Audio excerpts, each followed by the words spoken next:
Hello, welcome back to my Nutrient Nirvana channel. As you can see, today I'm joined again by Mr. Ralph Ellis, and today we're going to be covering two subjects related to Ralph's research and covered extensively in his books: the chronological chasm and who were Adam and Eve. So, Ralph, how are you? Very well, thanks, Paul. Thanks for having me back on again. Absolute pleasure. So, shall we start with the chronological chasm, Ralph? Yes, let's do that. And now this is a talk I've not done before, so I hope it all goes well. But this will flesh out a little bit more information that I've only covered in a broad brush sense before. So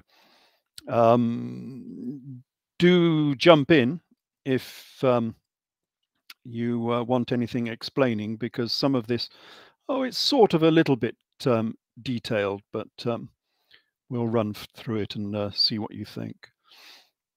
So, late date for the gospel events. Now, this is what I call the chronological chasm, because I think the gospel events actually happened in the AD 60s, not the AD 20s and 30s.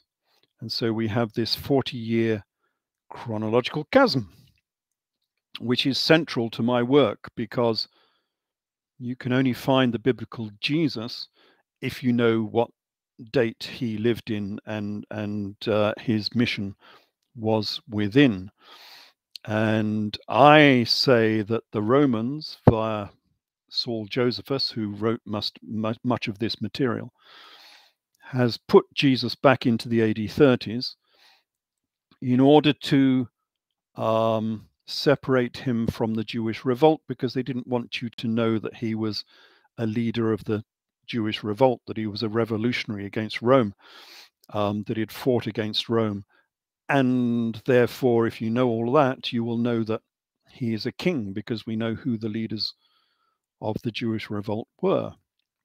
So they threw his history back into the AD 30s, so you wouldn't know who he was in the historical record, and that's worked just as planned, because for the last 2,000 years, well, actually, probably for the last 700 years, nobody has known anything about this. I think the Knights Templar knew all about this. This was the big secret that they had from the Catholic Church, that the Catholic Church feared, because they had this information. And that's probably why the Knights Templar were all destroyed on Friday the 13th of October, 1307. And so ever since that time, nobody has known any of this information. So what is the evidence for this chronological chasm? The fact that the gospel story happened in the AD 60s. And I've got quite a few points here. We'll try and run through these as quickly as possible, but we go down to item T at the bottom. So what's that? That's about 18 or so points, isn't it? So the first one, and as I say, do jump in if there's anything you want explaining while we go through this. The first one is that Jesus mentions the Jewish revolt. So in the Gospels, for instance, Luke 19:43, Jesus says, for the days shall come upon thee. He's talking about Jerusalem here. For the days shall come upon thee that thine enemies shall cast a trench about thee and compass thee around and keep thee in on every side. Well, that's a description of the siege of Jerusalem. He's talking about Jerusalem here, having a trench and a wall all around it, which is exactly what happened to Jerusalem during the Jewish revolt, during the siege of Jerusalem. And we know this because Josephus Flavius tells us all about it. But this is Jesus telling us about the siege of Jerusalem, which happened in the AD 60s, late AD 60s. Call it AD 68-ish, something like that.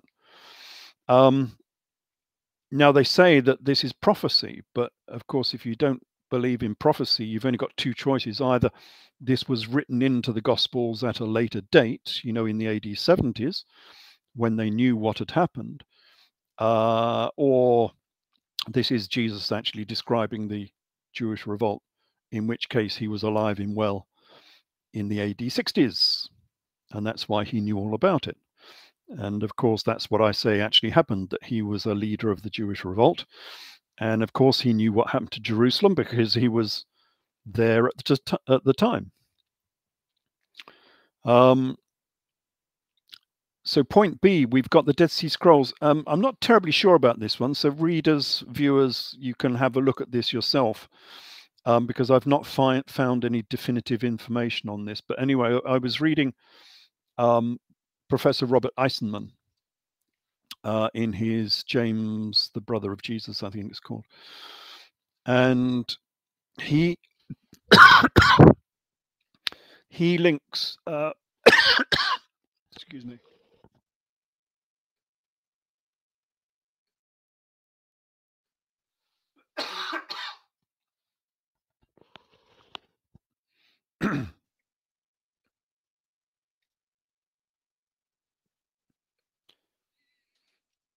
Okay, so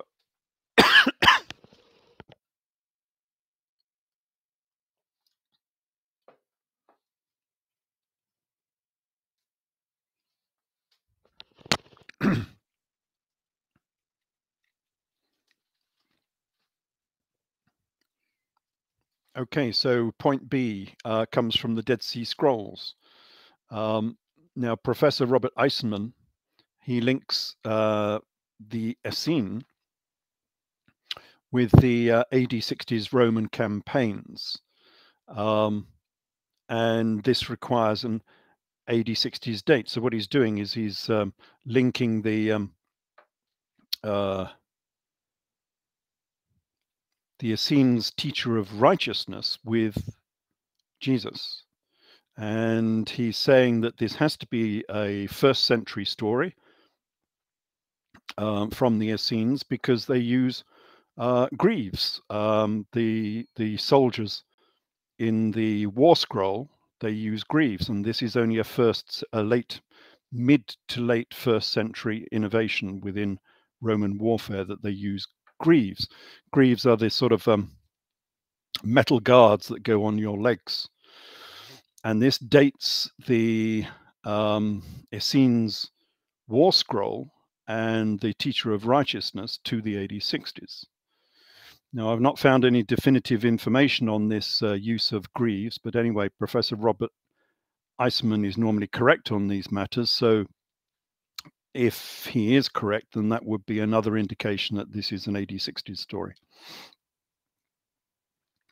Point C is rather better, I think. This is Zacharias of Barachias. And so we have two mentions. We have the New Testament, who is talking about Zacharias Barachias.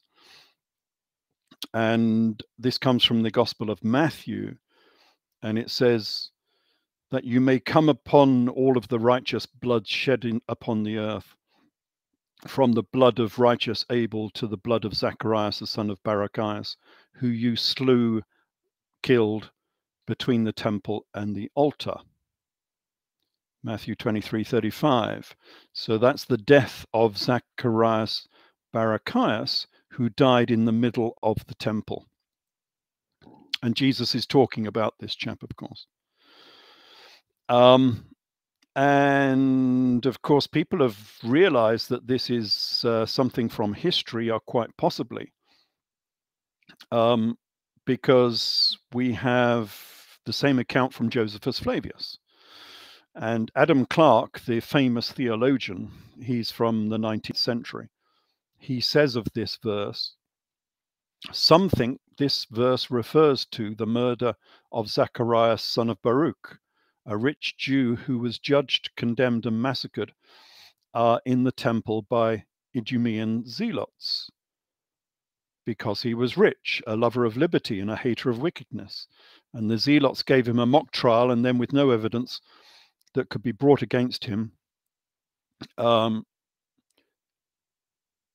they fell upon him and killed him in the middle of the temple. So it's a guy with the same name who died in the same circumstances. And Adam Clarke, the theologian, says that lots of people equate the two. Now, there's a problem here because the historical chap, Zachariah, son of Baruch, he died in the AD 60s during the Jewish revolt. Call it AD 68, something of that nature. So again, we have Jesus who is discussing and describing the death of a chap who died in the AD 60s. Again, it suggests that the gospel events were in the AD 60s. And that's a problem, and that's why it's not discussed.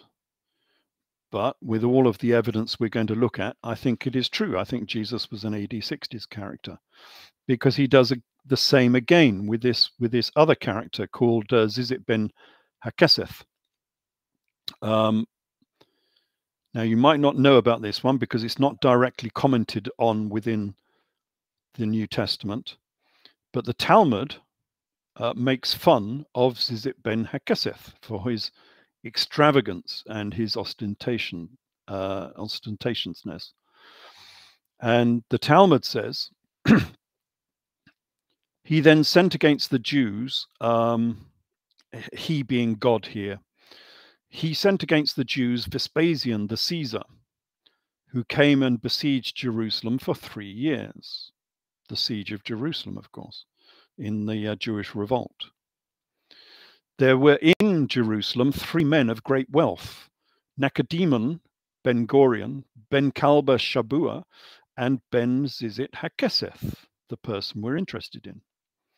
Ben Zizith was so called because his fringes, the Zizith, used to trail on cushions, the Keseth. Others say he derived his name from the fact that his seat, his kiseh, was amongst the nobility of Rome. So you have to understand that within the Talmud, they are continually working with wordplay. Every event, every name has a little bit of word hyperchorisms of all of these people. In this case, they're making fun because his long fringes, if you know Orthodox Jews, they wear those tassels that hang down from their trousers, were so long, ostentatious of course, that they used to trail on cushions, keseth. And he liked his big seat, his kiseth, amongst the nobility of Rome, and his name was Zizith Hakeseth. So it's a play of words upon his name, and they do this all the time.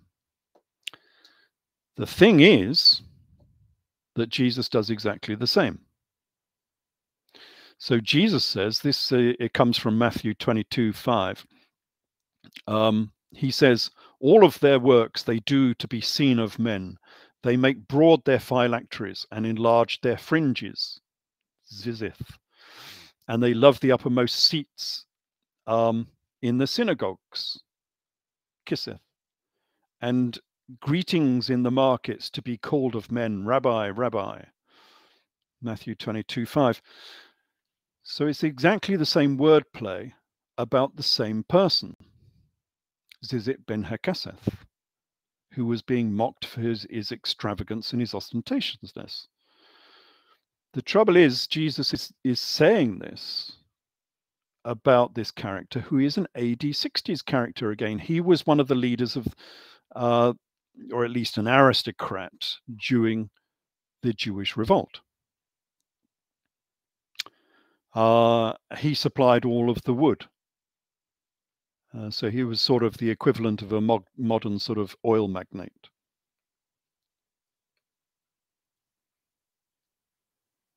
And again, so we see that all of the evidence points towards the AD 60s.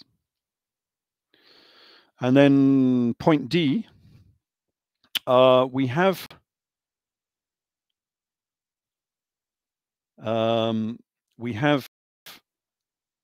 two similar characters. from the Gospels and from the works of Josephus. So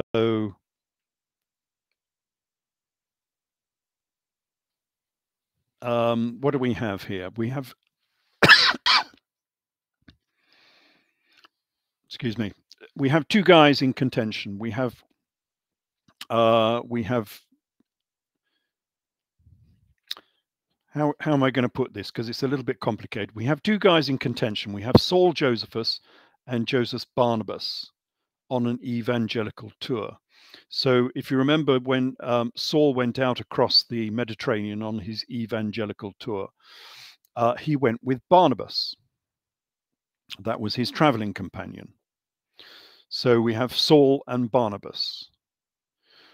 Now, Saul, I've already identified with Josephus, Flavius. I've said that they are the same person, and that's important. Otherwise, you can't understand the gospel story.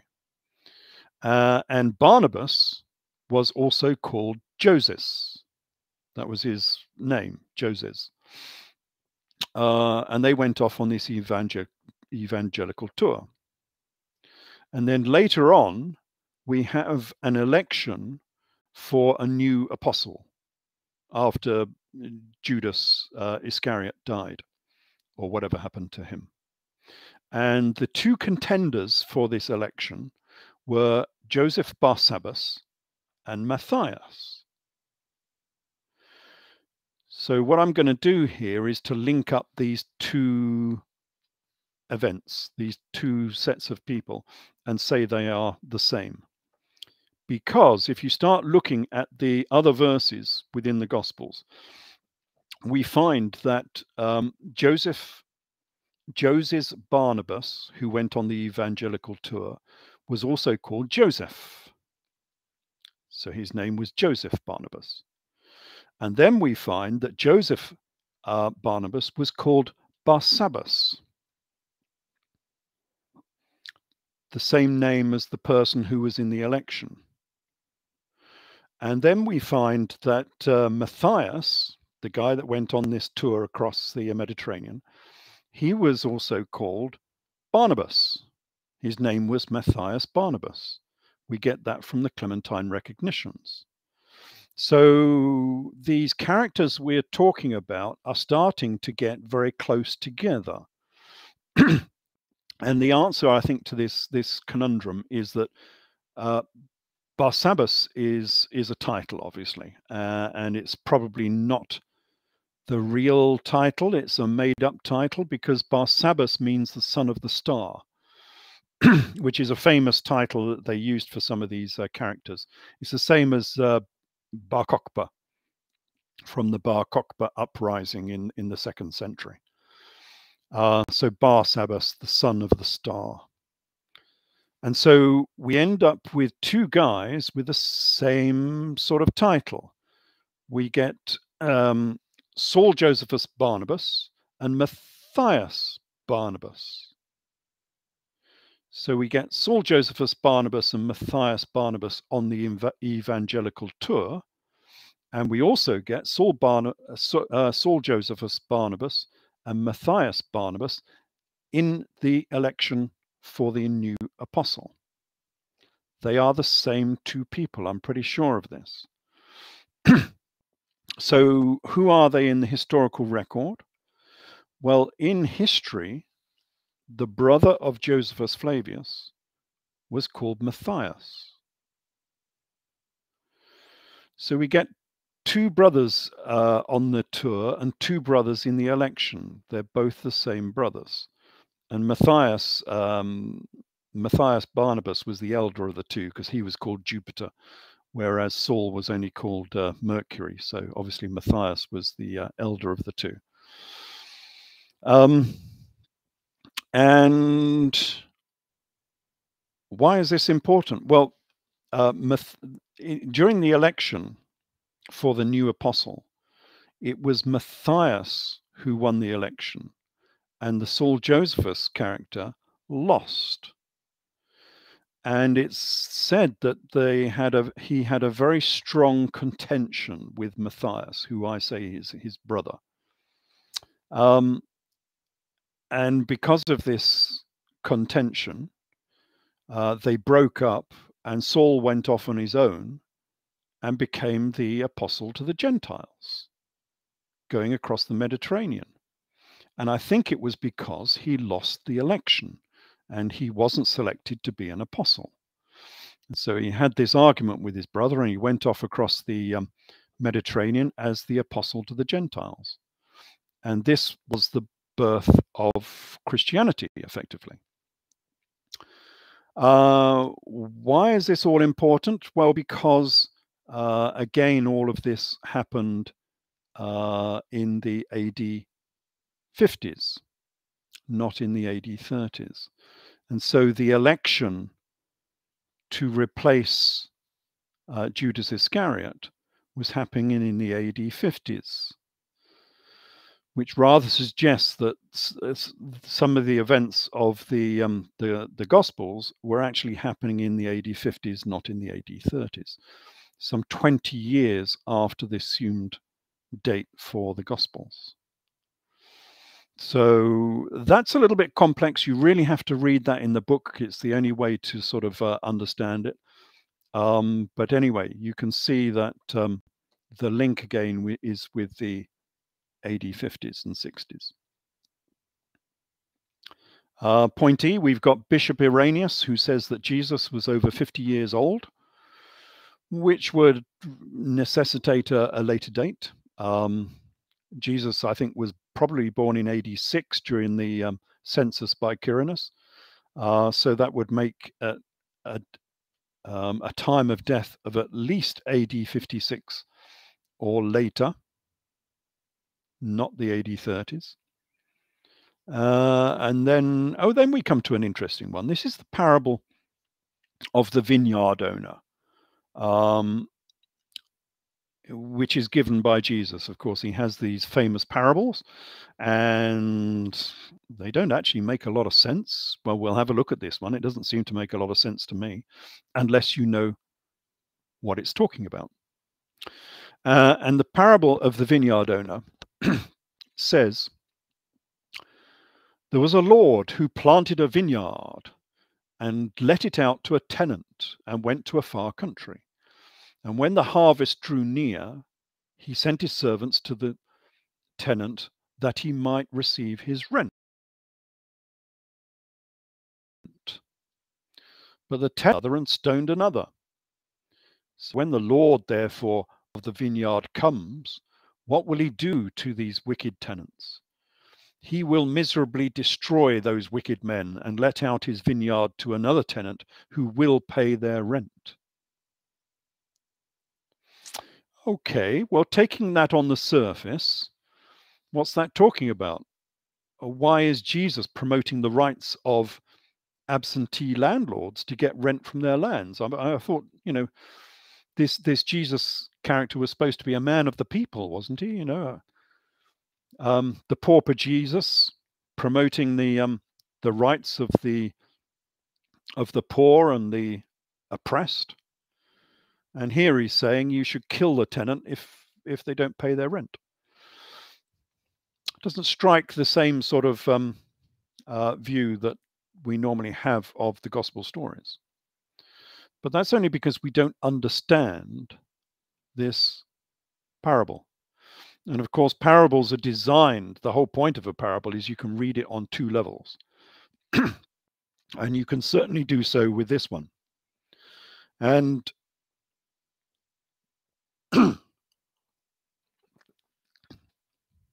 what it's actually saying is it's talking about the Romans in Judea. It's talking about the Jewish revolt. So all we need to do to understand this parable is to change the Lord into an Edessan monarch, and the vineyard, the tenant, into the Romans. So if we read that same parable with those two slight changes, suddenly it starts to make a bit of sense. So it actually meant there was an Edessan king who had lands in Judea, the vineyard, and let it out to the Romans and went to a far country. And when the harvest drew near, he sent his servants to the Romans that he might receive his rent for his lands. But the Romans took his servants and beat one and killed another and stoned another. So when the Edessan king of these lands comes, what will he do to these Romans? He will miserably destroy those wicked Romans and will let out his lands unto another tenant who will pay their rent. He's talking about the Romans being evicted from Judea by the Edessan monarchs. And when was this major contention between the Edessan royalty and the Romans? It was in the AD 60s during the Jewish revolt. So again, this particular verse is talking about the AD 60s. It's not talking about the AD 30s. And then we come to another reason, point G here. In my books, I go to great length to explain that the biblical Jesus was actually Jesus of Kamala. Well, there's many reasons for that, of course. Jesus of Kamala was linked to Jesus Sapphias, and he was the leader of 600 rebel fishermen in Galilee. Now, who was the leader of 600 rebel fishermen in Galilee in the first century? It has to be the biblical Jesus.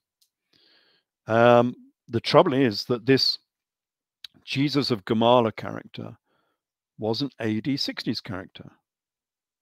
He became the high priest of Jerusalem in approximately, I think it was AD 65. And according to the Talmud, Jesus of Kamala married Mary Magdalene. We've been through this before. I won't discuss it all again. But again, Jesus of Kamala was an AD 60s character. And this puts the story of Jesus and Mary Magdalene into the AD 60s. Likewise, if we amalgamate Saul and Josephus, which I did in my books as well, quite extensively, this also points towards the AD 60s, because Saul was chasing Jesus around Galilee and beyond. Saul, Saul, why are you persecuting me? But Josephus Flavius was doing exactly the same. He was chasing Jesus of Kamala around Galilee. Saul, Saul, or Josephus, Josephus, why are you persecuting me? In the AD 60s. So if we know that Saul was Josephus, this has to be an AD 60s story, because Josephus was only born in AD 37, and he didn't become an army commander in command of Galilee until the AD 60s, probably about AD 66, maybe just before AD 65. He became the army commander in charge of Galilee. So again, we're looking at an AD 60s story. And linked to that is Mary and Martha Bothus. Now, this comes again from Professor Robert Eisman, and he identified that Mary and Martha Bothus were the Bethany sisters from the Gospels. And that looks fairly secure to me. If you look at the links between the two, they are very, very similar. The trouble is, Mary and Martha Bothus, who lived at the house of Simon, just the same as the Bethany sisters did, they were AD 60s characters. They were not from the AD 30s. So again, we're looking at the AD 60s for the gospel story.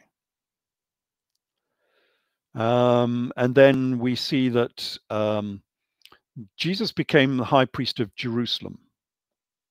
In Hebrews 7, it's mentioned. And the problem is that this character was probably Jesus of Kamala, as we've just been explaining. But Jesus of Kamala didn't become the high priest of Jerusalem until AD 65, I think it was, as described by Josephus. So if Jesus became the high priest, it's likely he did so in AD 65. again an AD 60s story. And then point J, we have the crucifixion. Again, we've discussed this before, so I won't go into in great detail. But in Josephus' works, he describes himself, Josephus, coming back from Tekoa and coming across the crucifixion of 3 of the leaders of the Jewish revolt, which he was disgusted by because he thought it was a very stupid thing to do. So he went to the governor and he asked for permission to take them down from the cross. Permission was given. They were taken down from the cross. 2 of them died and 1 of them survived. Familiar story? Yep, this is the passion of Jesus, because one of the leaders of the Jewish revolt would have been the biblical Jesus, because that's what I say he was. So Josephus here is describing the crucifixion of Jesus. The trouble is with this description, and the reason why theologians and Christians cannot use it as evidence for their biblical Jesus, is that this happened in AD 70, after the Jewish revolt. Again, we see this is a later story than it's normally given credence for. And here's another one, point K. The Talmud claims that Phineas the robber killed Jesus. Well, they call him Balaam, of course. So the quote is from the Talmud. It says, "A heretic said, 'Have you heard how old Balaam was?' A rabbi replied, 'It's not actually stated, but since it was written that bloody and deceitful men shall not live out half their days, it follows he was only 33. The heretic replied, 'You have spoken correctly. I personally have seen Balaam's chronicle, in which it stated that Balaam was lame. Balaam the lame was 30 years old when Phineas the robber killed him.' That comes from Sanhedrin 106b from the Talmud. Needs some explanation. Everything that comes out of the Talmud needs explanation because it's all written in code.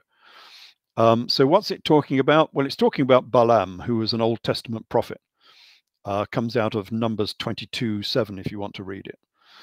But what they do in the Talmud is they take Old Testament texts and they rework them into the current events that are going on at that time.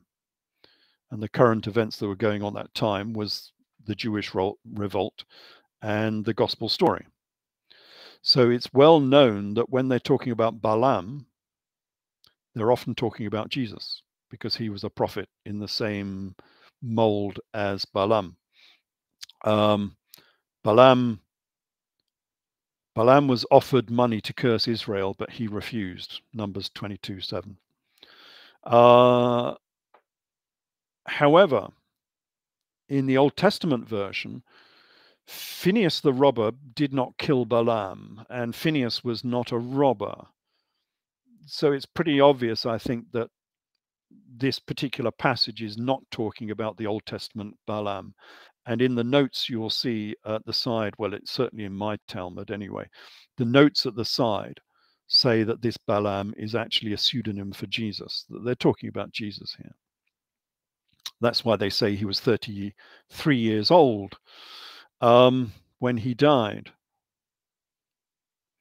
The trouble is that the Phineas they're talking about, Phineas the robber that they're talking about, is most probably Phineas, who was the temple treasurer during the Jewish revolt. So again, this is an AD 60s story. And although Phineas didn't actually kill the leader of the Jewish revolt, the Jesus character, he did run off with all of the money. And so the revolt was hampered from the very start because someone ran off with all of the temple treasury, which hindered the revolt quite a lot. And if we make the Jesus character 66 years old instead of 33, then we're talking about something like the AD 60s or 70s, because if you take Jesus as born under the census of Quirinus, which was AD 6, and add 66 years to it, it comes out to AD 72. And if you think he was born in AD 0, then that would be AD 66, which is the right time, of course, for the Jewish revolt. So again, this passage from the Talmud is pointing at the AD 60s. And the Talmud does lots of this. This is an interesting one. The Talmud is an interesting book. And it has this, again, it's all in code. You've got to understand what it's talking about. But it has a lot of contentious information in it, to say the least. And this is one of those. So point L here. From the Talmud, this is from Gittin 55. It says, Onkelos, the son of Kolonikos, was the son, again, that's a pseudonym, of course, was the son of Emperor Titus's sister. Emperor Titus was the son of Vespasian, the commander who waged the Jewish revolt. In fact, Titus himself waged the second part of the Jewish revolt. So we're talking about the Jewish revolt era. And the sister of Titus. And it says he had a mind to convert himself to Judaism. This is the son of Titus's sister. And so he went and raised Emperor Titus from the dead by magical arts and asked him, who is in highest repute in the next world, the land of the dead? And why should I not join them? And so Onkelos asks several people who is most revered in the afterlife. And the first one he asks is Emperor Titus. And he says, who is in most repute in the afterlife? And Titus says, Israel. So what about joining them? And Titus says, their creed is burdensome and you will not be able to carry it out. But if you attack them in that world, you'll be made a king, which is exactly what happened to Vespasian and Titus, of course. And then it goes on about punishments and so on. And the next person that he asks in the afterlife is Balaam. And we've already seen that in the Talmud, Balaam refers most often to Jesus. Anyway, so he says to Balaam, who is in most repute in the afterlife? And Balaam says, Israel. What about joining them? Thou shalt not seek their peace nor their wealth. So what is your punishment? This is talking to Balaam again. What's your punishment? To be boiled in hot semen. Okay. And then he asks the next one, Jesus of Israel, he asks, who is in most repute in the afterlife? And Jesus says, Israel. What about joining them? And Jesus says, seek their welfare and not their harm, because whoever touches them touches the apple of his eye. Apple of his eye, meaning his sons, of course. And he says to Jesus, what is your punishment in the afterlife, of course? And Jesus says, to be boiled in hot shit. And this is sort of fairly typical of the Talmud. This is what it goes on about, and you've got to try and understand what it's talking about here. But the main thing to be drawn from this is there is a direct link being made here between Vespasian, Titus, and the Jesus character, who are now all in the afterlife, of course. And so it's talking about the AD 70s. Otherwise, this particular passage would not make sense. And as I said before to other people, the Talmud would not be talking about a fictional character. Why would the rabbis bother talking about this Jesus character if he was fictional, if he was mythical?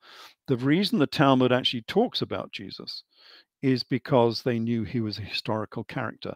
And time again, they link him with the royalty. The passage before this one links Jesus. They call him, in that passage, they call him Yeshu the Nazarene, which is fairly obvious, a comment about Jesus. And they link him with the royalty.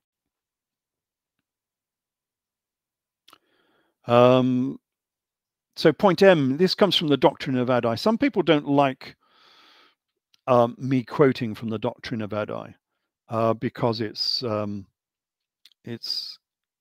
a later document, apocryphal, you might say.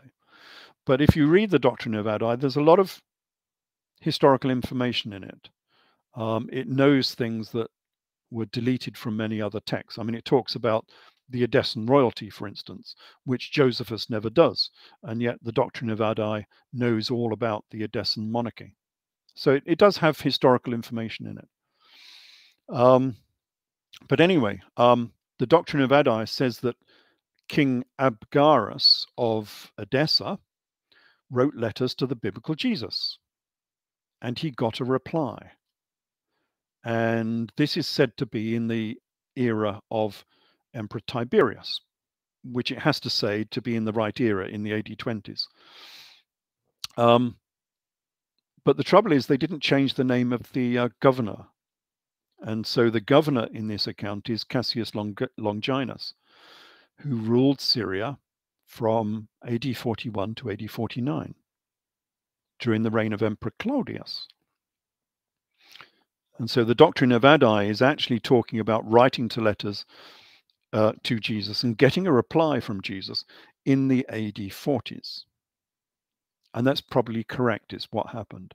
And then it goes on, same document, the Doctrine of Addai, goes, more letters are sent from Edessa down to Judea.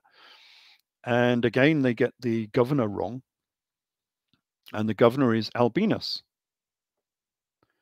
who reigned from AD 62 to AD 64. So again, it's pointing to the AD 60s, and they're still writing letters to Jesus and so on in the Doctrine of Addai. And the Toledeth Yeshu says the same. Again, this is a document that people don't like because it's apocryphal. It's a later text. But again, it has, I showed in my books, if you read my books, that it contains information that only somebody in the know would have known about.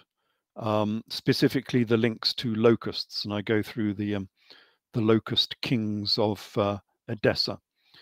And the Toledoth Yeshu knows all about that and includes it in its story. So whoever wrote it did know something about this story. The trouble is with the Toledoth Yeshu is that it says that Jesus was not tried before Pontius Pilate, as the Gospels say. He was tried before Queen Helena of Edessa, which is sort of heretical, that, you know, it's indicating that Judea had a queen, which they did. It's not talked about very much, but Queen Helena was the queen of Judea in the AD 50s. She had the largest palace and the largest tomb in Jerusalem. And obviously the Toledoth Yeshu knows all about that. And it says that Jesus was tried before Queen Helena. He obviously got into trouble. This is not for the Jewish revolt, of course. He got into trouble because he was a bit of a wild child, as a lot of these royals are. And as the Gospels say, you know, the Gospels always say that Jesus was a wine bibber. He was a drunkard, basically, in his youth, which they don't preach very much from the Gospels. But you know, that's what it says in the in the Gospels. It actually says that. But the Toledoth Yeshu is saying that Jesus was tried before Queen Helena, which is the AD 50s. It could not be the AD 30s. It had to be the AD 50s. So again, we're seeing a later date for the gospel events. And then we come on to Arthurian legend. And again, people don't like Arthurian legend because they say it's all mythical. But again, there's a lot of good history within Arthurian legend that conforms with the history that we know. Like all mythologies, actually, I don't think it's much of a mythology, but like all mythologies, it's based upon actual events. And this is one of them. So the Vulgate cycle says that Joseph of Arimathea came to England because of the storm of persecution against the Christians and Jews in Judea. Now, when was there a storm of persecution against the Jews? Likely it's talking about the AD 60s again and the Jewish revolt, AD 70 and the fall of Jerusalem. And that's probably what it's talking about. And if you read the Vulgate cycle, it's all pointing towards that sort of date. They well, here's another bit that, I mean, this comes from the Vulgate as well, point Q here. The Vulgate cycle, it contains a version of the New Testament story, basically, which happens in the AD 30s, because that's when, you know, everybody says that the New Testament story happens in the AD 30s. But Joseph of Arimathea has to get to the AD 70s because he worked for Emperor Vespasian. So the way they do this is they make Joseph of Arimathea. So Joseph of Arimathea takes Jesus down from the cross, supposedly in AD 30, whenever, and then he's put into prison. So Joseph of Arimathea goes to sleep for 3 days and he wakes up 40 years later. And so he then can become a knight working for Emperor Vespasian, which is what it says. So they managed to get Joseph of Arimathea from the supposed death of Jesus in the AD 30s until the AD 70s, where he can work for Emperor Vespasian as a knight, which is, of course, one reason why many people, including myself, suspect that Joseph of Arimathea was actually a pseudonym for Josephus Flavius, because it was Josephus Flavius who was the famous knight, Jewish knight, who worked for Rome for Emperor Vespasian in the late AD 60s. There are so many links between these two characters. And even this link, because in the Vulgate cycle of Arthurian legend, it says that Joseph of Arimathea, when he's in this dungeon, in this prison, is woken from his sleep by Emperor Vespasian and wakes up 40 years later, as we've said. But that's like it's like a distinct copy of the life of Josephus Flavius, because Josephus Flavius was also in a dungeon and surrendered to Emperor Vespasian in exactly the same fashion. But that was in the AD 70s. Sorry, late AD 60s, not in the AD 30s. That was at the siege of Jotapata, when Josephus found himself in a dungeon and he eventually surrendered to Vespasian. It's the same story. The Vulgate cycle also says that Josephus Flavius was a witness to Scripture. Now, how can Josephus Flavius be a witness to Scripture? Josephus Flavius, the life of Josephus Flavius was in the AD 60s, not in the AD 30s. He wasn't born until AD 37. So if he was a witness to Scripture, as is described, then the gospel events had to happen in the AD 60s, not the AD 30s. And the Vulgate cycle also says that the son of Joseph of Arimathea was often confused with Josephus Flavius. They call him the good scribe and the good knight who worked for Vespasian. And so again, we get this link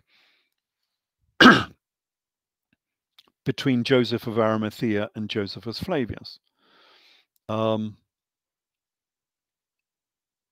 And we also get, we also get a description of Titus being cured by the image of Jesus on a cloth. Now, this is a repetition of the doctrine of Addai, which is why I think the doctrine of Addai has some, valuable information in it, where King Abgarus is cured by an image of Jesus. But this time it's Titus who is being cured by the image of Jesus on a cloth, which was taken from Judea to Titus. But of course, this again was the AD 60s. It's a reworking of the Veil of Veronica, I think they call it, which was like a precursor of the Turin Shroud, where they have a miraculous image of Jesus on a cloth. But in the original doctrine of Addai, it wasn't a miraculous image at all. It was actually a painting. And so they sent down an artist who made an actual painting of Jesus and took it back to the king of Edessa, to King Abgarus of Edessa. So, so those are some of the many points as to why we should think that all of this happened in the AD 60s and not in the AD 30s. And I suppose the main one that is easiest to see is that Josephus Flavius, if Josephus Flavius is Saul, as I've demonstrated, because they have the same life, then this has to be an AD 60 story, because Saul is a key player in this drama. But of course, if he was Josephus Flavius, then he wasn't born until AD 37.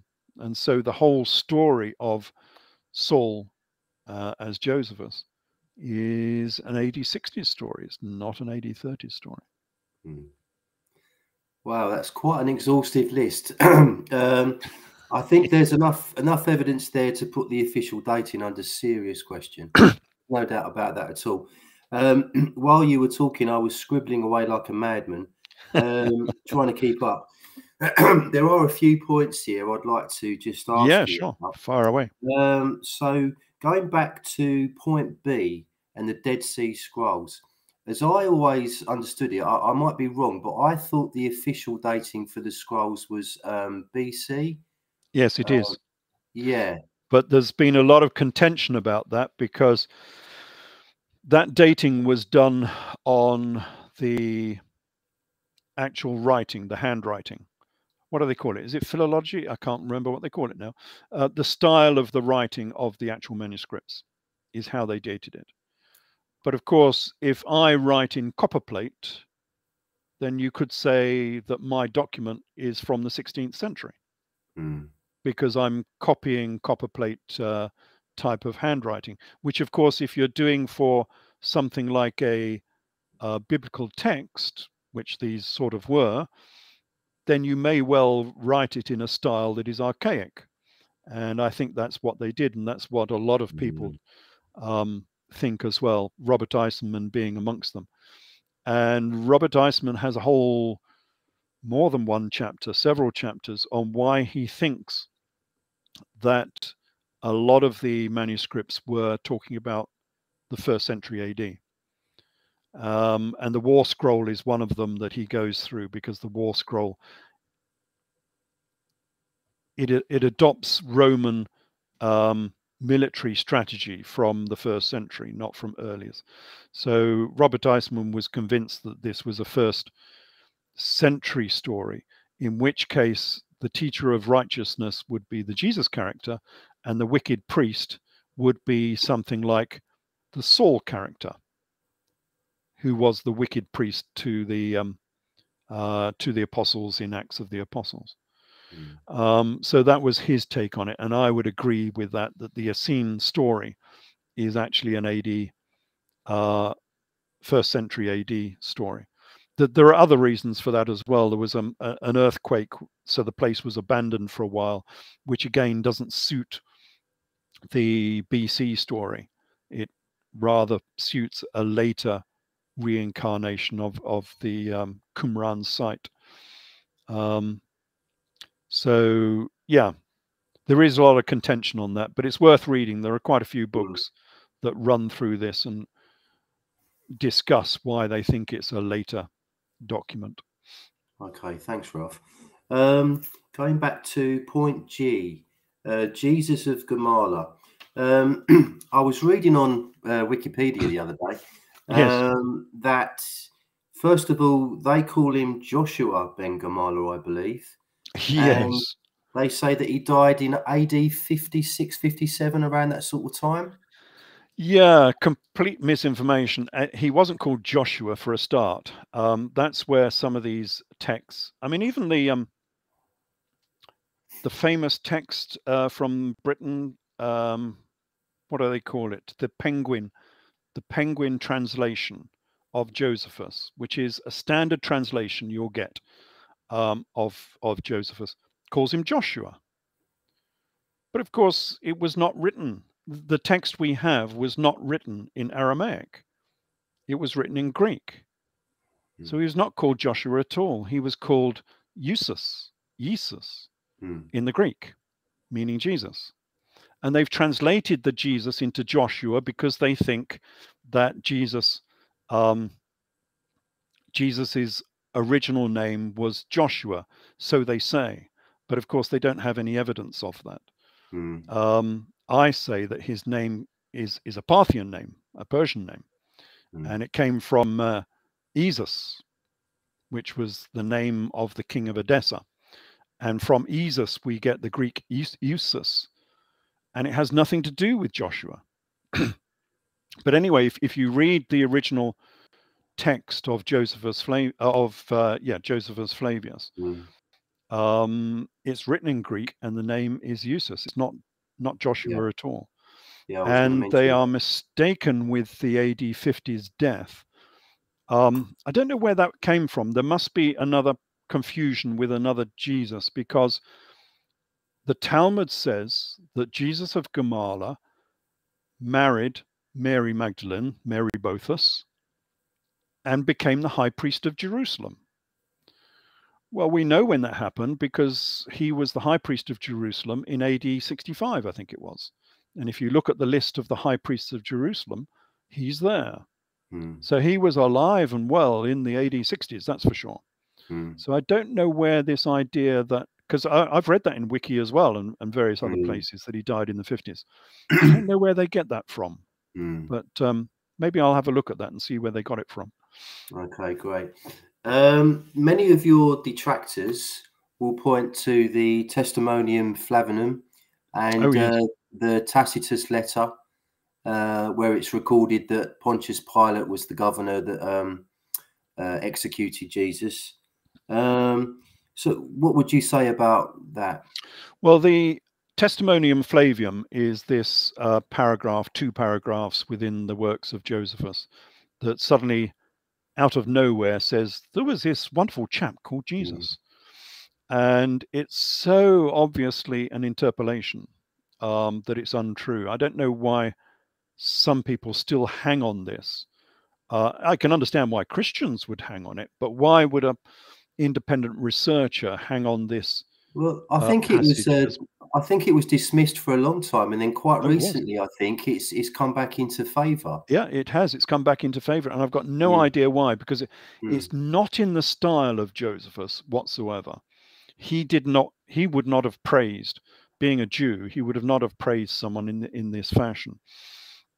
And if you take it out, the passage makes an awful lot more sense if you take it out. So you read down, and then it jumps into the testimonium, and then it carries on with the same old story.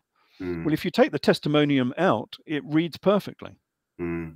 So it reads very much as though it's an interpolation that has been stuffed in there by a biblical author. And a lot of people think it's Eusebius that did this, because some people say that Eusebius actually comments on it. But when I read the passage in Eusebius, I think he's talking about the James passage, because there's a short discussion about James. Sorry, not about James.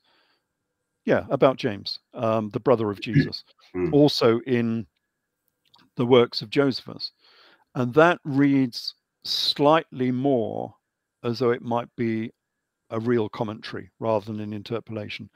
I'm agnostic on that one. The James passages might also be an interpolation, but they do read much more like the style of Josephus.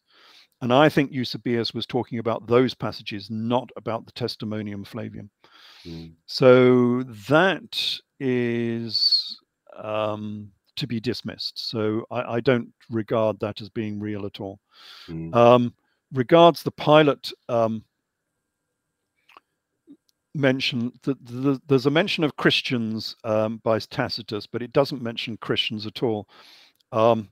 They've amended the texts, so you can actually see there's a change in the word from Chrestus to Christus, and a later editor has actually changed the E to an I to make it look like Christus, like Christians.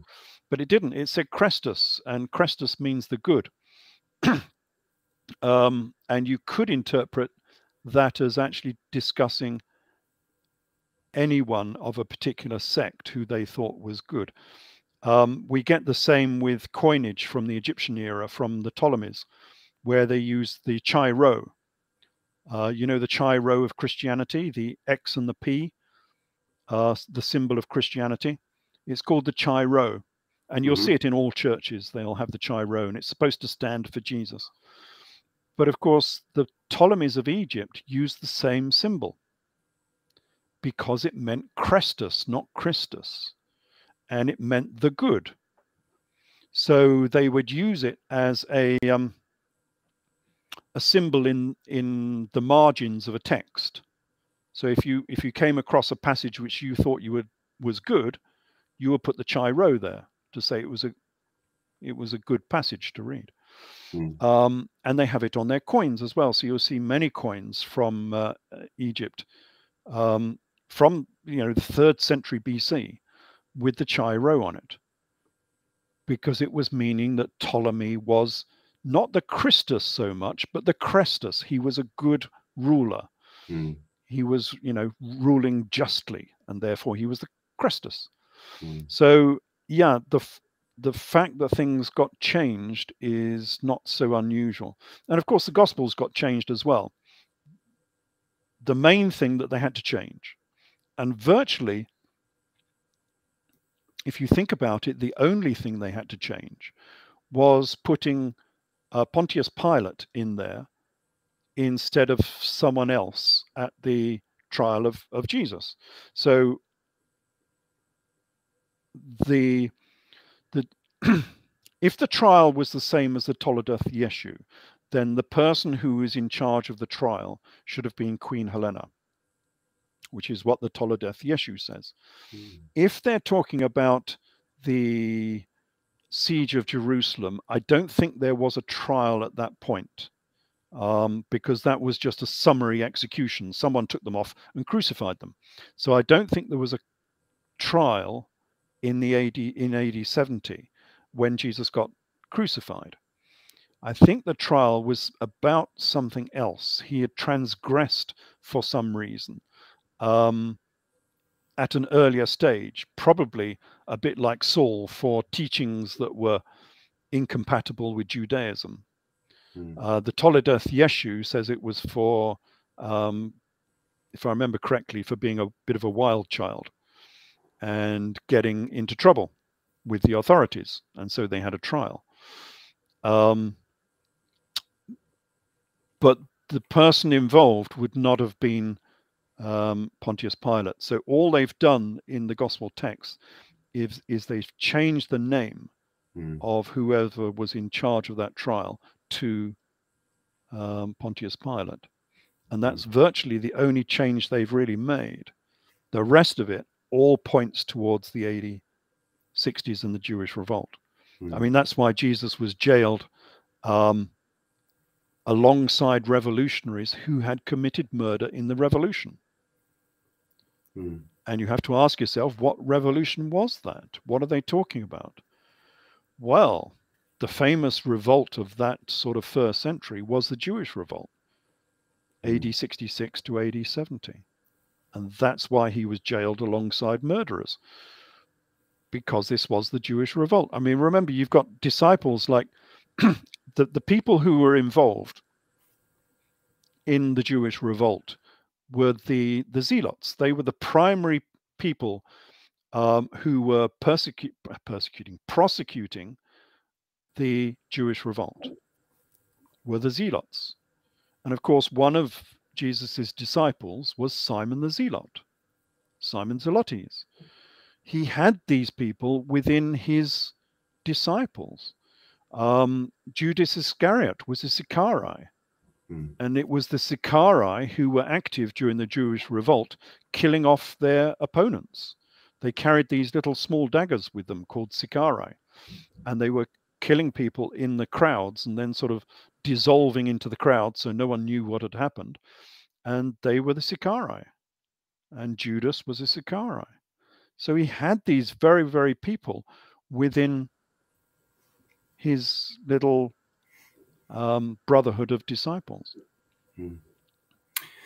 And just out of interest, before we move on, I've come across a letter written by Mara Bar Serapion to his son when he was in prison.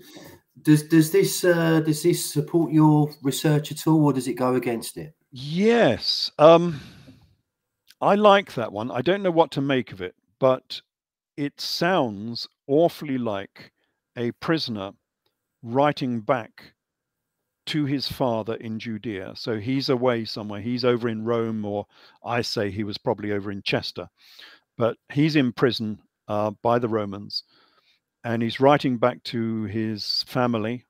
Actually, it's probably his son, not his father, he's writing to, and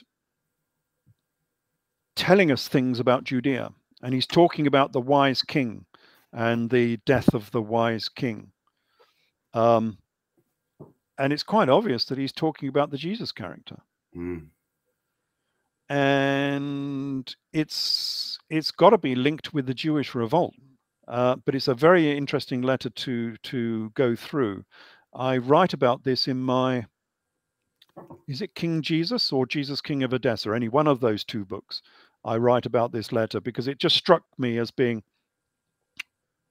so much like the leaders of the Jewish revolt being in prison somewhere by the Romans and being allowed to write letters back home to say you're alive and well, but obviously a letter that is going to be censored by the Romans. They're not going to let you write anything, and it's very, very carefully written back to his son, saying all of the tragedies of the revolt that happened and whatever, and the meaning of life and all of that sort of thing. It's a wonderful letter.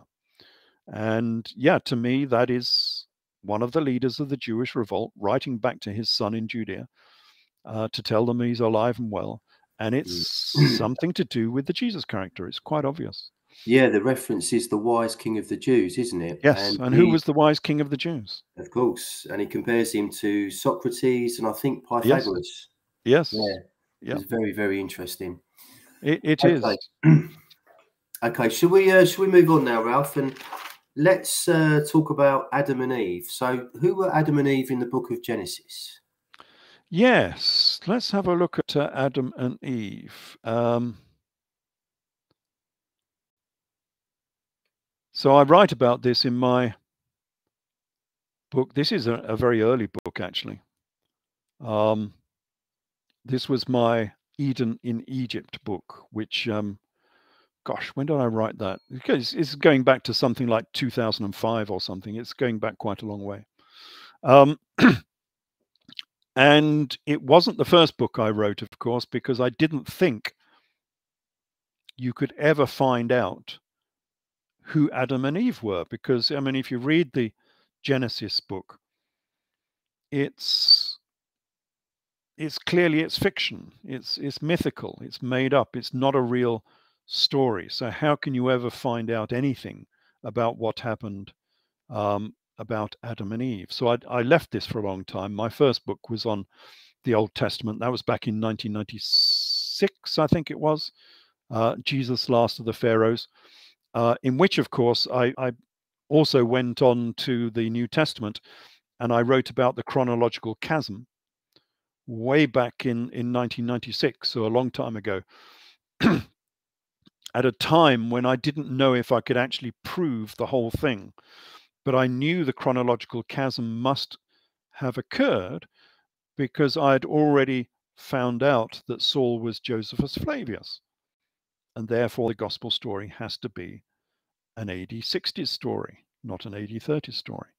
Anyway, that was in Jesus, Last of the Pharaohs, which was back in 1996, long time ago. And then later on, I was plowing through some of this Old Testament stuff, and I came onto the Amarna era of Pharaoh Akhenaten and started to see all of the similarities between the Amarna dynasty and the Old Testament. And there are quite a few books that go through some of these similarities. I mean, Moses and monotheism, for instance, by Freud, talks about the links with the Amarna story and Judaism. And then I started looking at what Eden might be, because the God name is the same. We'll go through that in a minute, because the God name is the same. The God of the Jews is called the Artem or the Arden. We'll go through that in a minute. So I started looking at the Genesis story. And Genesis says that a river went out of Eden to water the garden, and from thence it was parted and became 4 heads, 4 branches. Well, there's only one real river that used to do that in this era, that went through a garden and then branched out into 4 rivers, 4 branches of a river as it spreads out into a delta, and that's the Nile. It's the only river that does that. And the 4 branches were the Sion, the Gihon, the Chiddekel, and the Parath. And they were the 4 branches of the river that went through Eden. This has to be talking about the Nile.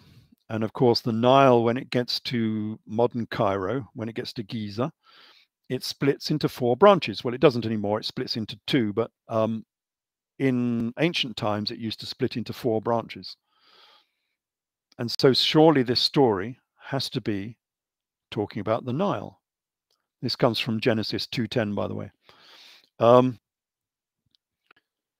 And then, of course, if you carry on in Genesis, God makes Adam and Eve. So it says, Genesis 2:8, it says, God planted in the garden eastward in Eden, where he put the man who he had formed, and they were both naked, the man and his wife, and they were not ashamed.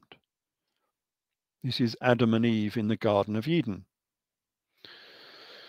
Well, we can make some links here. If we're talking about Egypt, there was only one real garden in Eden, Garden of Eden within Egypt, and that was the Garden of the Artem, the garden of the god of Pharaoh Akhenaten. And okay, we tend to say it as Artem nowadays. That's the normal pronunciation, but it's actually spelt with a reed glyph. And so the Artem is actually called the Eton rather than the Artem. And in some of the ancient texts, you will see the Eton spelt as the Eden with a D instead of a T. They seem to interchange it. So the god of Akhenaten was called the Eton or the Eden. It has the same name.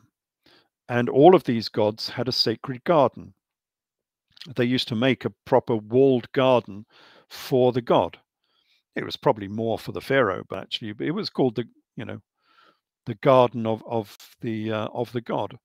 And in Persia, it was called a paradise, is the word for a walled garden, just like an Eden.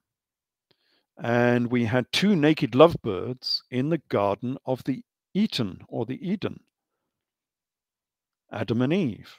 But of course, in Egypt, we had two naked lovebirds in the garden of Eton, who were Akhenaten and Nefertiti. And if you look at their the imagery from Amarna, you will see that invariably Akhenaten and Nefertiti are shown as being naked,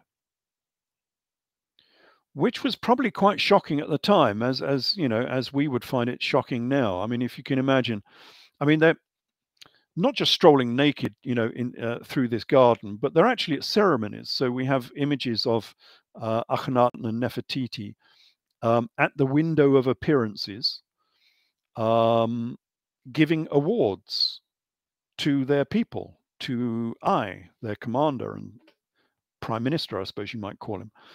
And they're giving awards of golden necklaces to And of course, we still have the window of appearances now. You know, in Britain, it would be the balcony in Buckingham Palace is the window of appearances where the royalty come and they appear before their people and they say hello and wave and do. Well, okay, so now imagine the shock of the people, perhaps, if you saw Queen Elizabeth and she's not there anymore, and her husband appearing on the balcony of Buckingham Palace naked. Well, that's what Akhenaten and Nefertiti were doing in Amarna. They were the two naked lovebirds of the Garden of Eden. And that was where I started this story. And it went on from there because I found lots and lots of interesting links between these two stories. And one of them, of course, is the Tree of Life. We have all these confusing stories from the book of Genesis. And one of them is this Tree of Life that you should not eat from. You should not take the fruits from the Tree of Life. So what's it talking about? Well, if you think about it, we know exactly what this is talking about because we have an image of this down in Karnak. If you go down to Karnak, I think it's the Karnak temple. Anyway, there's two temples down there, but I think it's the smaller one, which is the Karnak temple. And you will see there the Tree of Life. And what it is it's a tree, of course, but the fruits on the tree are the names of pharaohs. So each fruit has a cartouche with the name of a pharaoh on it. And you'll see, I think the pharaoh on this one is Seti the First. And Thoth is there writing the names of the pharaohs on the fruits of the tree. And it's Seti the First that's underneath there looking at the fruits of this tree. And what is it actually meaning? Well, it's a tree of remembrance, really, isn't it? It's the same as we would have now as a family tree, where you have the names of all your ancestors on a tree. And sometimes you will actually see that if you go around the stately homes of England, you will actually see a tree with all the names of the ancestors of that particular lord on the tree. This is exactly the same. And so if you're plucking the fruits from this family tree, the tree of life, you're actually deleting those names of those particular pharaohs. And that's why it was forbidden. And this is exactly what Akhenaten did. Because he changed the religion and effectively changed the monarchy, he was deleting all of the names of previous monarchs, and he was deleting the names of the gods. He went around, he closed all of the temples in Egypt, apart from his own, of course, and deleted all of the names of the gods from the temples. And you can see them now where they've been cut out, they've been chiseled out, the names of the gods. And then at a later date, after Akhenaten's regime failed, you can see that someone has carved the name of the god back in again. So we have this double carving of the name of the god. So this is exactly what Akhenaten was doing. He was deleting the fruits from the tree of life, carving out the names of the pharaohs and the gods from all over Egypt. So we have many links here. And of course, Eve was known as the first woman. And well, she was, because if Eve now is Nefertiti, then she was the first woman. But it's a title. It doesn't mean that she was the first woman ever born. It's just a title. We have exactly the same now in America. The First Lady is the wife of the president, and she was the First Lady. She was the first woman. It was a title giving her status within society. It didn't mean she was the first woman ever born. And then we come on to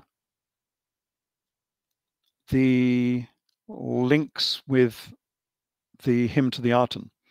So it's not widely known, but there's a lot of verses in the Old Testament come out of ancient Egyptian history. And one of those is the hymn to the Artem, which was supposed to be a hymn that was actually written by Akhenaten himself. And it was a hymn to the dawn of a new day, basically. They probably actually had this as a celebration of the dawn, and they actually probably recited this hymn to the Artem rising over on the eastern horizon. So we had three names of God, really, I suppose you could say. We had the Artem, which was the god of the east, the rising, because Artem means to rise. So he's the rising god. And then we have Artem, which is the disappearing god, the god of the evening, who is obviously in the west. And then we have Amen, which is like a combination of the two, who is the god of the night. He is the god of the underworld, the sun in the underworld, because Amen means hidden. So we have Artem, the dawn, rising, Artem, dissolving, disappearing, the evening sun god, and then Amen, the hidden god in the underworld down below. So the Artem, the hymn to the Artem, is the dawning of a new day. And it was copied into Psalm 104 in the Old Testament. And this has been known for a long time, of course. So this is not my discovery that you'll find this. But you won't find it in any Christian book, really, or Judaic book so much. If you're just reading about theology, I don't think you will really find this. But if you're looking at history, if you're looking at Egyptian history, you will find this, of course, in quite a few manuscripts and researches and papers on Egypt. So anyway, What are the similarities? Psalm 104. So we're looking at the hymn to the Arton and then Psalm 104. And in the hymn to the Arton, it says, how many are your deeds? When it says you, it's talking about the Arton, it's talking about God. How many are your deeds? You made the earth as you wished. You alone, all peoples, herds, and flocks. And then Psalm 104 says, Yahweh, how many are your works? In wisdom you have made them all. The earth is full of your creatures. It's the same text. And it goes on. The hymn to the Arton says, when you, the Arton, set in the western lightlands, the earth is in darkness as if in death. And then the Bible says, you made darkness, and it is night when all of the animals of the forest come creeping out. And then we go on, it says, every lion comes from its den. And Psalm says, the young lions roar for their prey. When the sun rises, they withdraw and lie down in their dens. And then the hymn says, when you have dawned, you being the Arton, when you have dawned, they live, and when you set, they die. And Psalm says, when you hide your face, they are dismayed. When you take away their breath, they die. And it goes on. You set every man in his place. You supply their needs. Everyone has his food. Men all look to you to give them their food in due season. And then we go on again. The hymn says, the entire land sets out to work. And Psalm says, people go out to their work and to their labor in the evening. And the hymn says, the fish in the river dart before you. Your rays are in the mists of the sea. And Psalm says, yonder is the sea, great and wide, creeping things innumerable are there. And then the hymn says, birds fly from their nests, their wings greet your car. The car being the sort of soul, I suppose. And Psalm says, by the streams, the birds of the air have their habitation, and they sing among the branches. And the hymn says, he makes waves, he, the Arton, makes waves on the sea. I'll say that again. The Arton makes waves on the mountains like the sea, to drench their fields and their towns. And Psalm says, you make springs gush forth in the valleys, they flow between the hills. The trees of Yahweh are watered abundantly. It's quite obvious. We've got 1, 2, 3, 4, 5, 6, 7, 8, 9 verses are the same between the hymn to the Arton and Psalms. So the people who were writing the Old Testament was something to do with the Amarna dynasty. And they were. And in fact, they were on 2 occasions, because I link them in with the Genesis story, the 2 lovebirds in the garden of the Arton. And I also link them with the Moses and Aaron story. So they have 2 starring roles within the Old Testament. Why? Because someone obviously found, we know they found, because we've just seen it here, someone found the hymn to the Arton. They knew about the hymn to the Arton.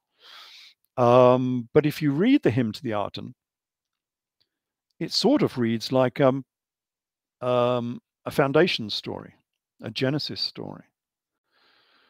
But it wasn't. It was actually a hymn to the dawn of the new day. So not to the creation of the world, just to the dawn of the new day. So the sun comes up over the horizon, the birds stretch their wings and greet the dawn of the sun. So it sounds like a creation story, but it's not. So they thought it was a creation story. So they stuck it at the beginning of the Bible, and it became the book of Genesis. And what I do in Eden in Egypt is I go through the Genesis story and retranslate it back into Egyptian.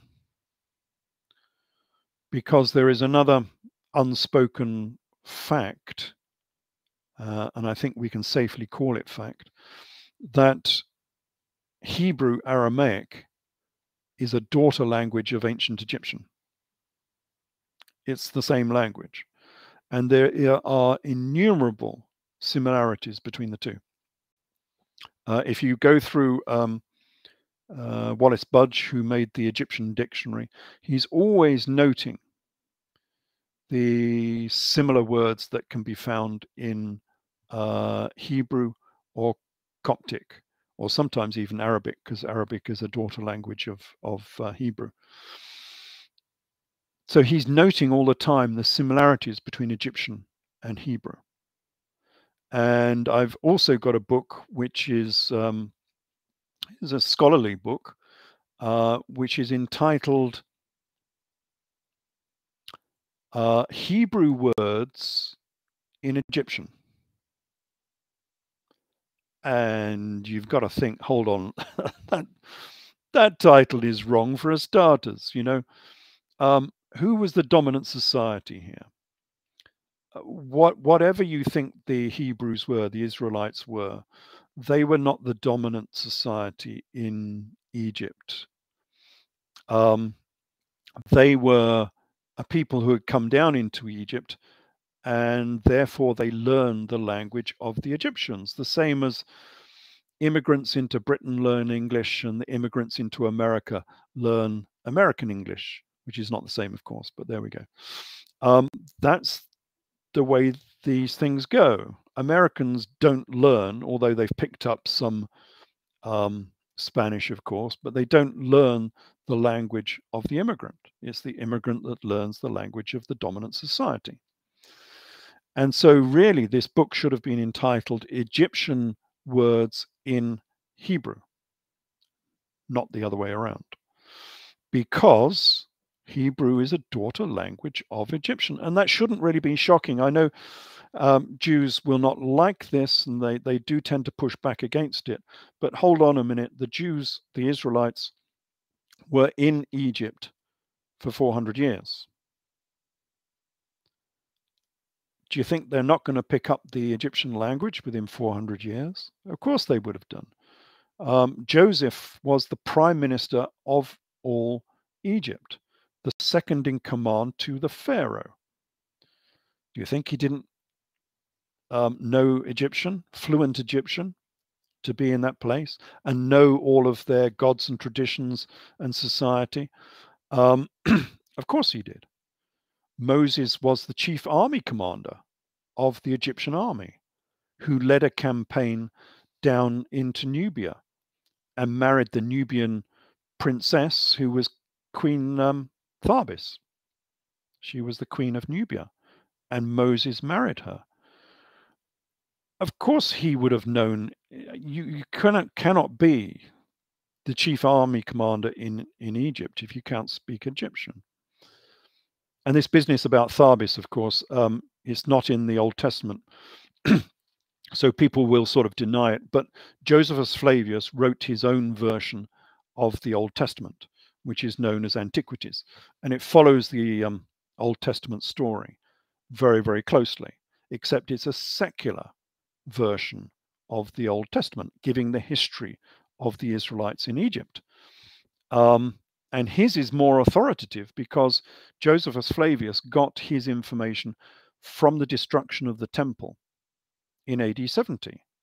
And his Torah was the oldest extant Torah. It went back to the Babylonian exile, 600 BC.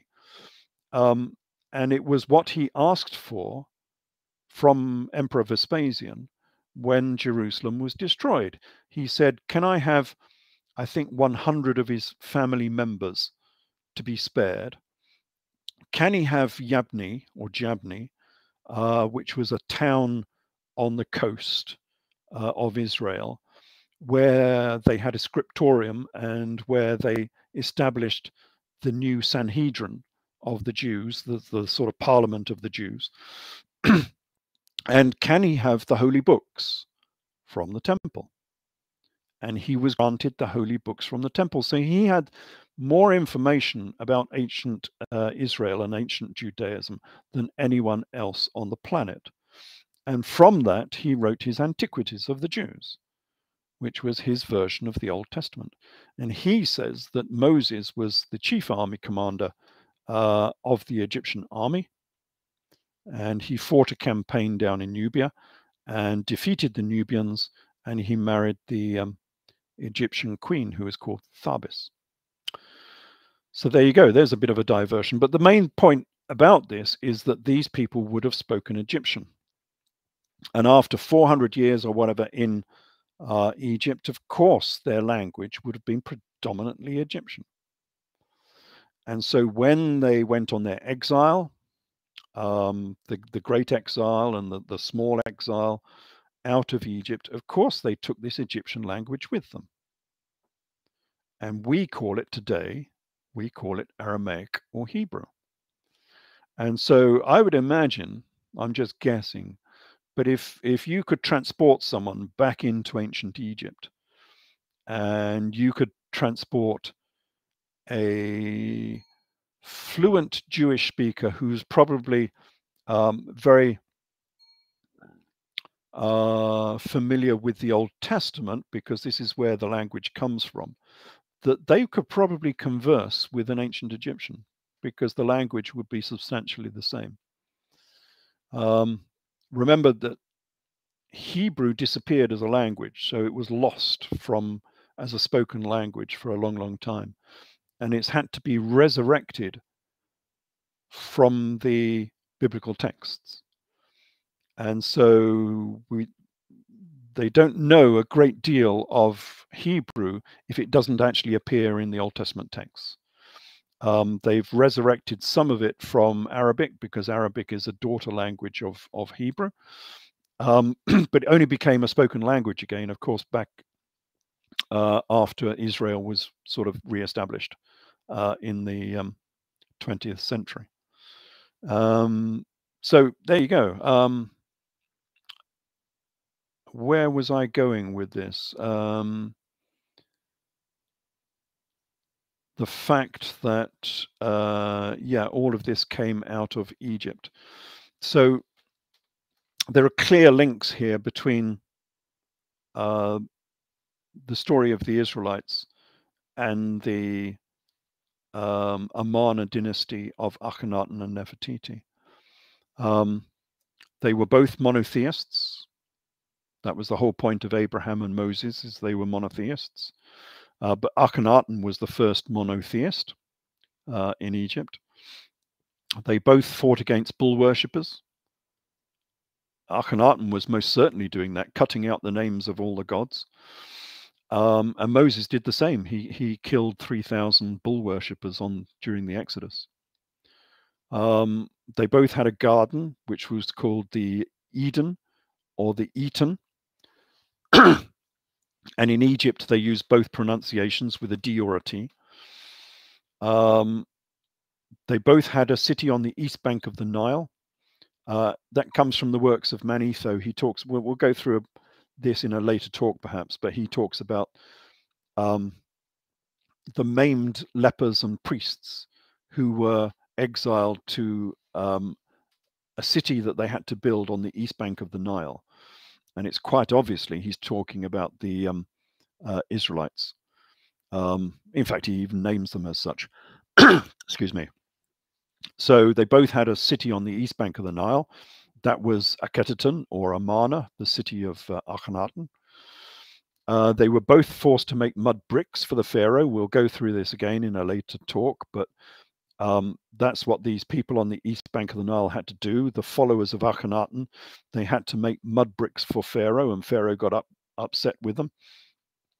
You are lazy, you are lazy. You must make bricks whether you've got straw or no straw. That was Akhenaten and his people trying to make the new city of Akhenaten or Amarna. And they both all had their male children killed.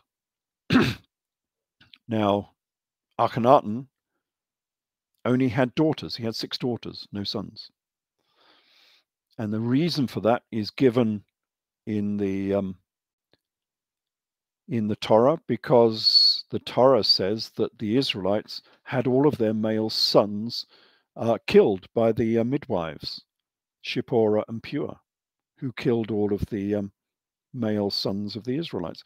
Of course, it's not talking about all of the Israelites. It's talking about their monarchy. And their monarchy was Akhenaten and Nefertiti, and they had no sons because Shipporah and Pua were killing all of their male children. That's what it says in the Torah. It's the same story. And they both had a god called the Artem or the Arden. And again, this is not talked about very much within Christianity or Judaism. But Judaism has several names for its gods. Its god, it's supposed to be monotheist, but it's not really. The Judaic god is called Yahweh, Elohim, which is odd because Elohim is a plural. Elah, which became the Arabic Allah.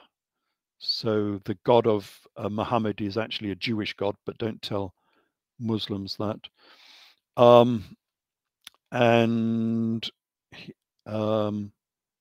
Shaddai, so the god of the Israelites was called Shaddai. He was the storm god, to be linked with Seth, basically, in Egyptian religion. And the god of the Jews was also called Adon. And of course, you won't see it translated as that if you read it in the English. But if you have a King James copy of the Bible, it calls God, more often than not, it calls God Lord. So when it calls God Lord, it's talking about Yahweh. But when it calls God my Lord, that is the Arden or the Artem. So the God of the Israelites has the same name as the God of Akhenaten and Nefertiti. That is how closely linked these people are to the gospel story. And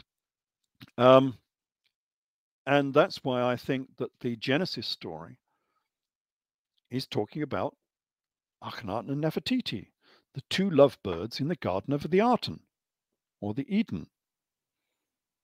That's what it's talking about. And of course, after the Amarna experiment failed, because his new dynasty didn't last very long. I think they were only there for about 20 years. And they were evicted. Akhenaten and Nefertiti were both evicted from Amarna. There is no evidence. They will say that Akhenaten died in Amarna, but there's no evidence that he died in Amarna. His tomb was never used. It didn't even have any magic bricks in it, which is a good indication that it was never used. It's pretty obvious that Akhenaten went on an exodus. And we know this from the works of Manetho, who tells us all about that exodus. This is the small exodus of the 80,000 lepers and maimed priests. And Josephus gets all upset with this description because he says, you could not have 80,000 maimed priests within Judaism because a priest has to be perfect. They have to be bodily perfect. There was one priest, I seem to remember, had his ears cut off to make him imperfect. And so he had to be dismissed. He couldn't be a priest anymore. So you had to be perfect, and you cannot be a leper to be a Judaic rabbi. But of course, he's gone off on a strange tangent here, because it's quite obvious that Manetho is not talking about maimed, physically maimed priests. He's talking about religious maimed priests and lepers. So these were heretic priests. These were the priests of Akhenaten, who were very much, I mean, he was known as the heretic pharaoh, and his priests would have been the heretic priests because they were cutting out the names of the old gods all over Egypt, for goodness sake. Of course they were heretics. They were the maimed priests. And Manetho says that these maimed priests were all evicted from the east bank of the Nile, which is where Amana was, and they fled and went up to Pyramisi, which is where the Exodus started from. But of course, it wasn't called Pyramisi in those days because Ramesses hadn't come along yet. It was called Avaris. But Avaris is Pyramisi. It's the same city. It just had a different name in a later era. And so, again, we get the beginnings of the Exodus story. We'll go through this in a later talk because it's quite a long talk on this. So we see very, very, very close links here between the dynasty of Akhenaten and Nefertiti and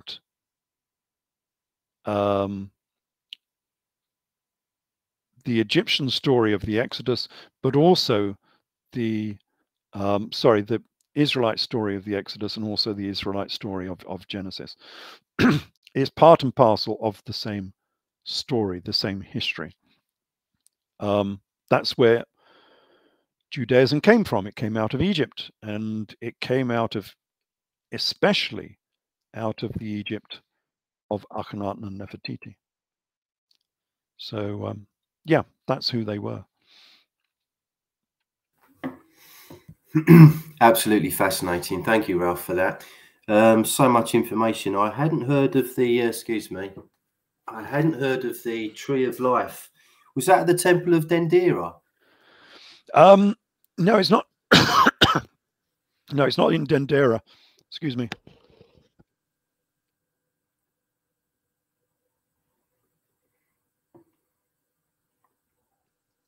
I'll turn myself back on again.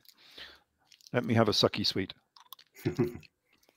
No, it's in the Temple of Karnak, so it's down in Thebes. Right. So if you happen to be down in Thebes on one of the holidays down there, I'm sure it's the Temple of Karnak. There's two temples down there, but it's the smaller one, and it's on one of the walls of the temple, and it's quite big. I can send you up an image of it. Lovely. Takes up the whole of one wall, carved in stone, and it's of Thoth drawing on the fruits of a tree, and then Seti the first looking at those fruits from the tree, which all have his name on, of course. They have the cartouche of Seti the first. Yeah, that story really resonated, you know, when compared to the Adam and Eve story, definitely. Yes, it sort of makes sense of it, because of course the Adam and Eve story never made any sense. No. I mean, what's this tree of life? Why couldn't you eat of this certain fruit? You know, it doesn't really make any sense in a rational sort of agricultural sort of context. But if you look at it as a family tree, well, then it sort of starts to make sense. Yeah, definitely, definitely. And I found your comments about Aramaic or Hebrew being very similar to the ancient Egyptian language. Very interesting. Of course, there are people out there that believe that the Hebrew language came from Celtic, from the Irish language. So I'm sort of on the fence with that, really. It's a very interesting subject. Have you ever read Conor McDarry's book before? I've read a few books on this, but I wasn't totally convinced. I'm not a Celtic speaker, and I find it very difficult to make comparisons between the two. The only Celtic translations I've done have all turned out to be Latin. So there's an awful lot of Latin within Celtic because, of course, well, I mean, the Romans were in Britain and in northern France for hundreds of years before the Western Roman Empire fell in 415, I suppose, AD, something like that. So, of course, there would be a lot of Roman would be taken up by the Celts who were living in Britannia.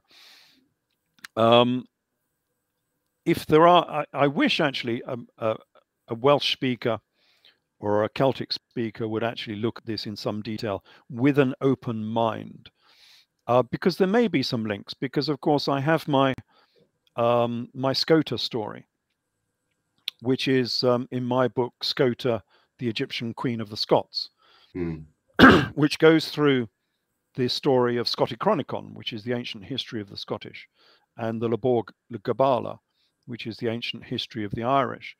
and they both indicate that the Irish and the Scots came from Egypt with Queen Scota.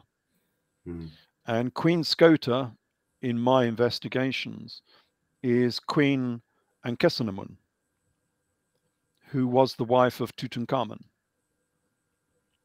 Because she survived, of course. Tutankhamun died. She married the next pharaoh, who was Pharaoh I. And then I was sent off on an exodus. According to the Scotty Chronicon, he was advised to leave Egypt because, again, he was a part of the Amarna dynasty, who they hated, the same as Akhenaten. He was following the same religion. He had turned, because Tutankhamun turned Egypt back to the old gods. Well, he was only a youngster, so it was probably his advisors did that. And Egypt had gone back to the old gods. And then I came in and turned Egypt back to the Artem again. And that was hugely unpopular. And so after 4 years, he was kicked out on an exodus. And that's the exodus that's narrated by Scotty Chronicon. And Scotty Chronicon says that he was advised to leave Egypt and given 60 ships to do so. So him and his courtiers and whoever he wanted to take along with him, probably about 1,000 people, I don't know how many people you can get on 60 ships, all set off and headed off to the, well, we think towards the west. And that they went to Spain initially, and then round to Ireland and landed on the Dingle Peninsula in Ireland. And we have a fairly good idea of what they'd have taken, because if you go to Bodrum in southwestern Anatolia, you will see the Uluburun wreck, which is in the castle there. So they found an ancient Egyptian wreck off the coast of Bodrum, and it contained everything you would need for a new life. And now they say it was a trading ship, but to me, a trading ship would have 1 or 2 items on it, 1 or 2 types of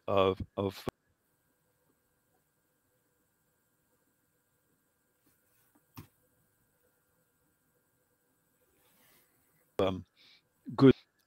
It had I don't know, everything you would need. It had cloth. It had things like ostrich eggs. It had gold. It had fish hooks for fishing and all that. Everything you would need for a new society was on board this ship. And I think this is, and we know it was something to do perhaps with this particular exodus, because it had a finger ring of Nefertiti on it. So it's the same era. We're talking about the same era. And I think this is probably what it was doing. It wasn't a trading ship. This was an exile ship that had got lost for some reason. I don't know. Well, maybe some of them decided to go to Greece and not go across to Spain, which was, unknown.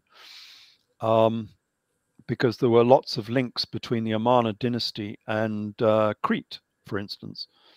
The Minoans, all of the new artistic styles of Amarna, which people say, is marvelous creation of Akhenaten, was this new artistic style, free-flowing, realistic artwork of Akhenaten. Well, that's simply, it's Minoan. It came out of Minoan society.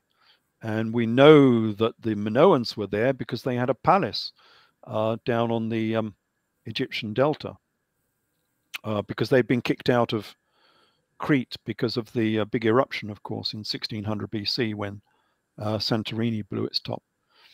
So there were many links between the Minoans and the Amarna regime. So there might have been some people going up towards Greece rather than going to Spain. So yeah, that's an interesting side to this story.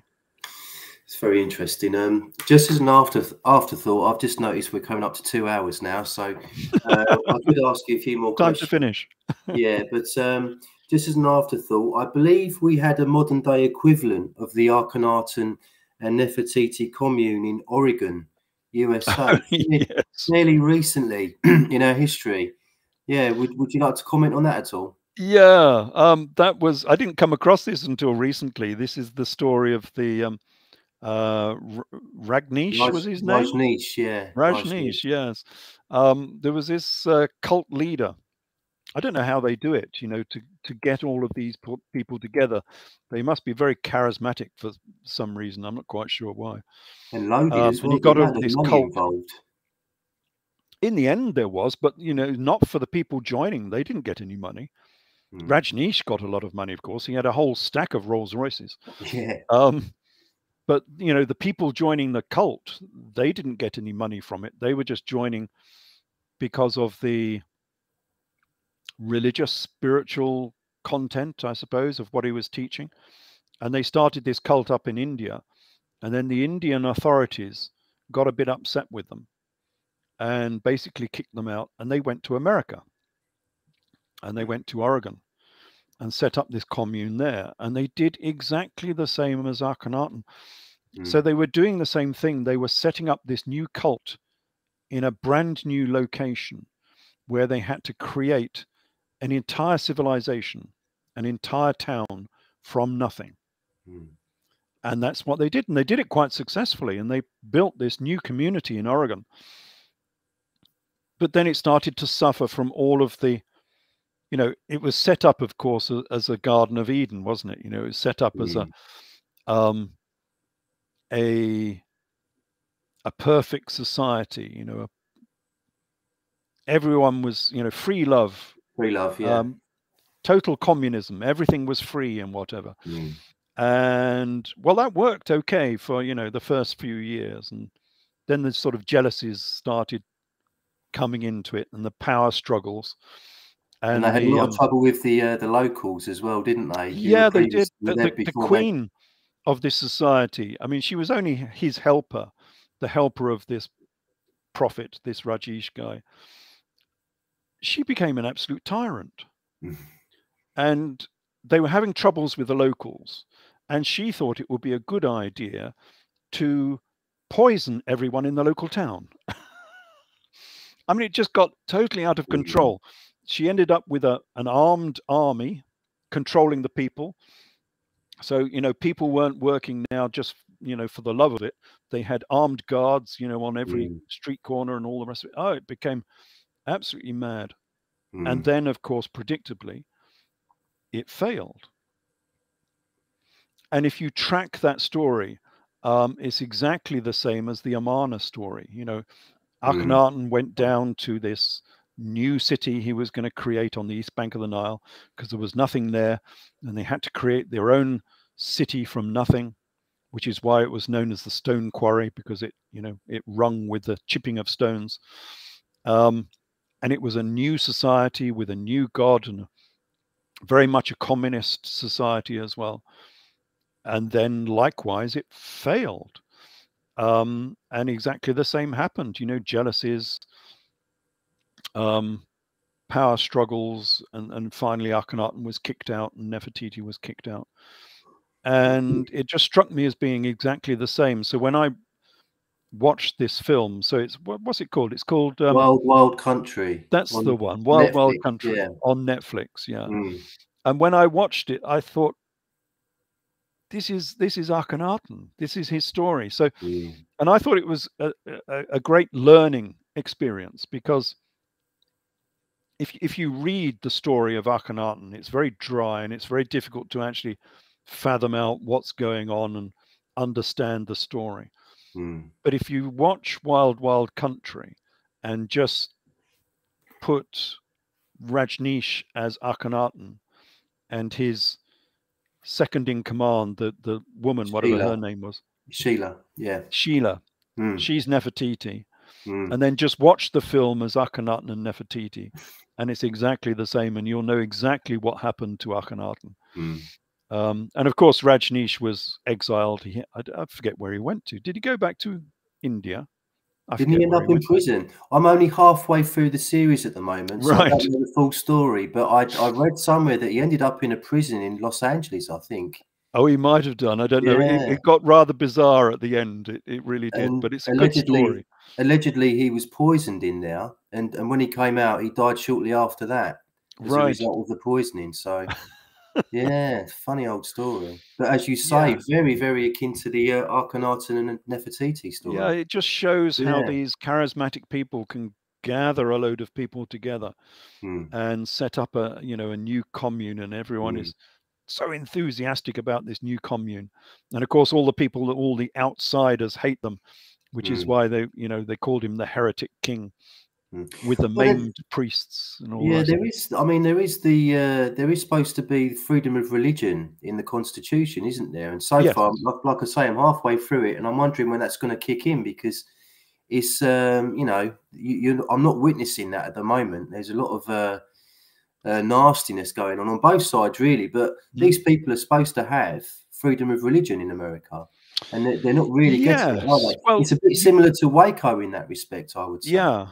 Well, you can have freedom of religion, but you can't have freedom to poison the town next door to you because you don't like them. I haven't seen that And it episode yet, it Rachel. did get rather out of Yeah. hand. In Mhm. fact, I'm surprised the feds didn't go in a little bit earlier than they did. Mm. Okay.